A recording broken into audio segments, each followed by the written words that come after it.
Асфальт, он только довозит тебя до той точки, где ты начинаешь кайфовать, съезжая на неизведанные дороги.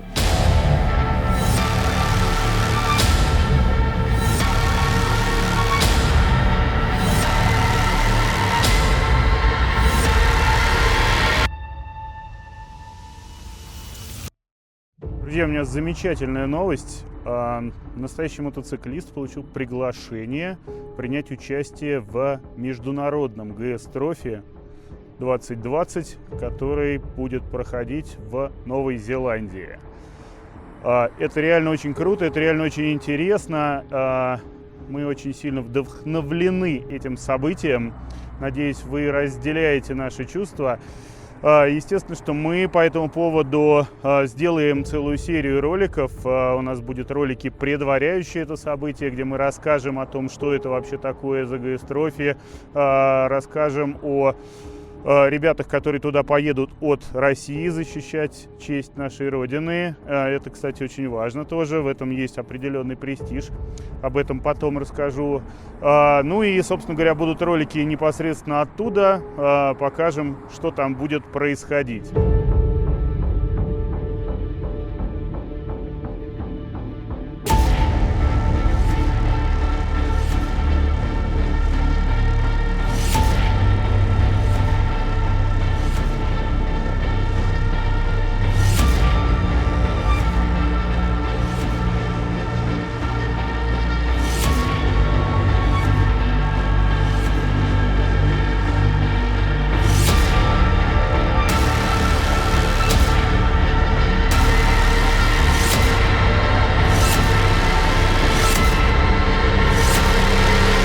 Предвидя ваш вопрос, зачем всем этим люди занимаются, мы взяли серию интервью у самих участников, обычных участников GS Trophy и вообще движения Adventure.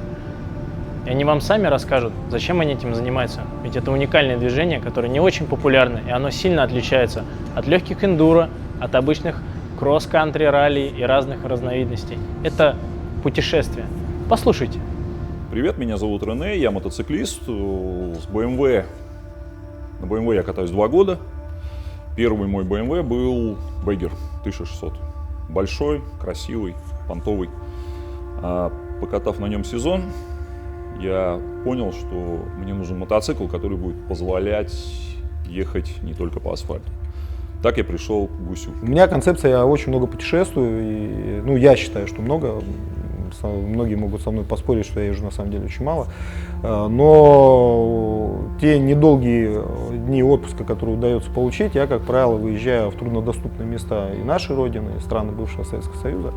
Вот. И для того, чтобы там уверенно двигаться и доехать туда, куда нужно, безусловно, нужна тренировка, нужна сноровка, нужен скилл.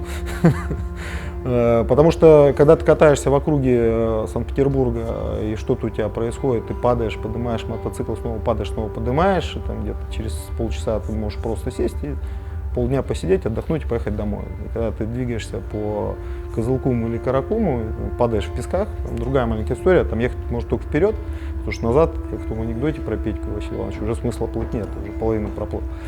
Вот поэтому я тренируюсь.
Сначала я проехал 1012 исключительно по асфальту. Потом понял в дальниках, что все интересное начинается тогда, когда ты выходишь из зоны комфорта. Когда ты съезжаешь с асфальтной дороги, уезжаешь на грунт, уезжаешь в какие-то тропки, лес. И так я стал начинать ездить внедорожье. Но быстро понял, что навыков мне не хватает. И я целенаправленно стал тренироваться ездить по плохим дорогам, по грязи, по песку. Это самое сложное. Так я узнал про GS Trophy. И тогда я понял, для чего это соревнование создано. Для того, чтобы тренировать те навыки, которые позволят в путешествиях съезжать с асфальта и получать удовольствие от езды по внедорожью.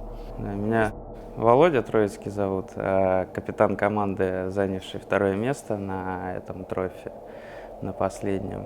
В составе еще у нас был Синельников Леша и Масеев Женя. Начал я именно, наверное, эндурить на тяжелом мотике. Это было очень тяжело заставить себя, потому что когда ты покупаешь мотик за условно большие деньги, ломать его не хочется, а приходится. Но вот первый трофи, на который мы поехали, он все перевернул. То есть, когда первый раз мотоцикл у меня упал, то есть вот это все перечеркнуло, и, в общем-то, мне стало на него наплевать. На легком я потом начал ездить, то есть спустя 2 года я себе купил легкий мотик и начал ездить контрийные гонки, эндуро гонки и даже занимал 3-е место там в кросс-кантри в Санкт-Петербурге. Кайф абсолютно разный, то есть я бы всегда рекомендовал людям иметь и то, потому что легкий мотик позволяет проехать, конечно, дальше, больше таких экстремальных мест посетить, а тяжелый он подкупает вот именно каким-то своим состязательным моментом, потому что ты растешь над собой и едешь, прямо на уровень выше и выше, и исполняешь, такие вещи уже, что многие как бы на легких не могут такое сделать. И у людей открываются рты, когда ты показываешь какие-нибудь видосы, где ты там пуляешь так, как легкий гуся куда-нибудь в какую-нибудь горку. И, соответственно, это круто. Ну и наш девиз такой: все ради фоточек. Мы всегда, то есть, стараемся какие-нибудь там видосы пилить, красиво это все фотографировать.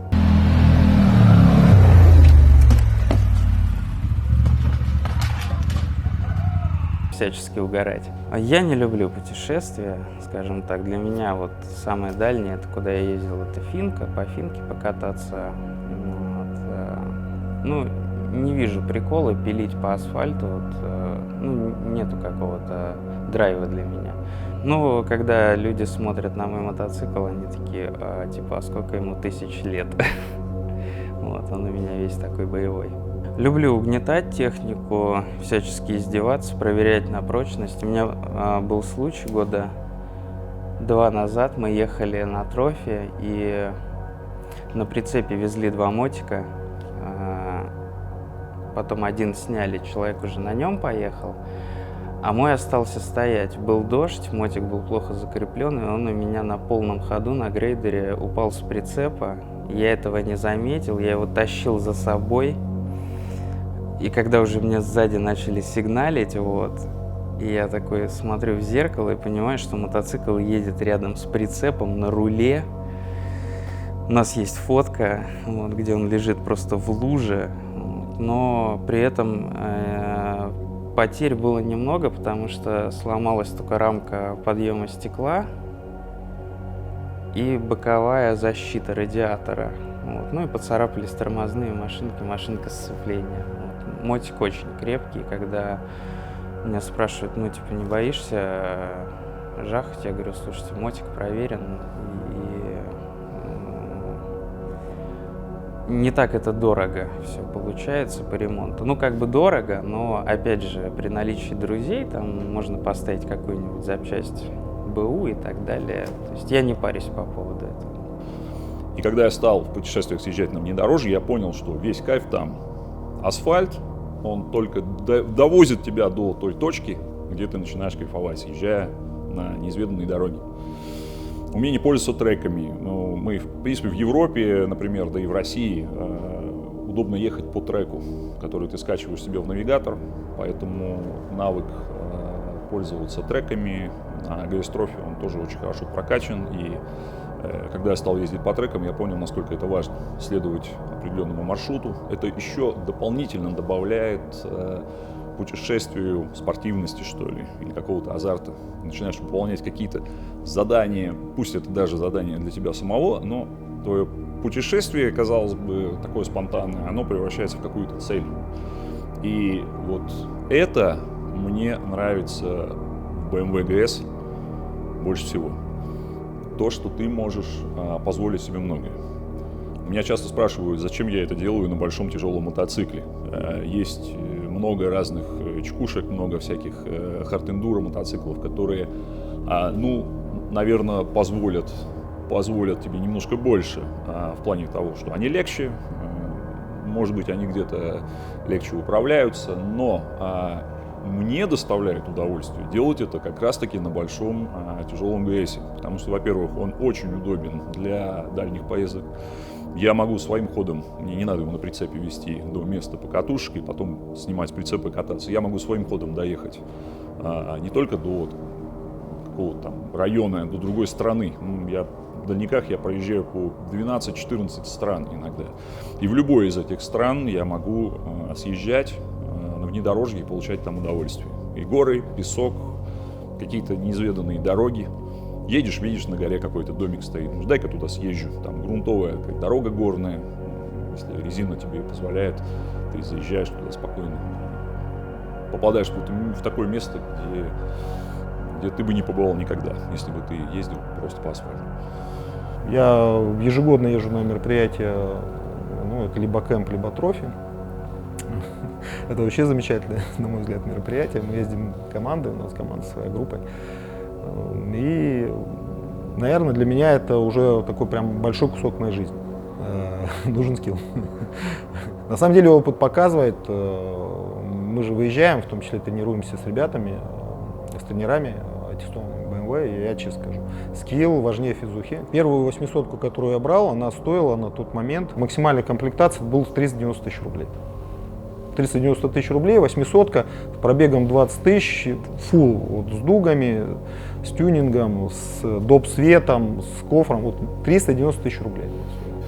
Я ее через все свои поездки, там, первых 2 лет я ее продал почти за столько же, потом через 2 года.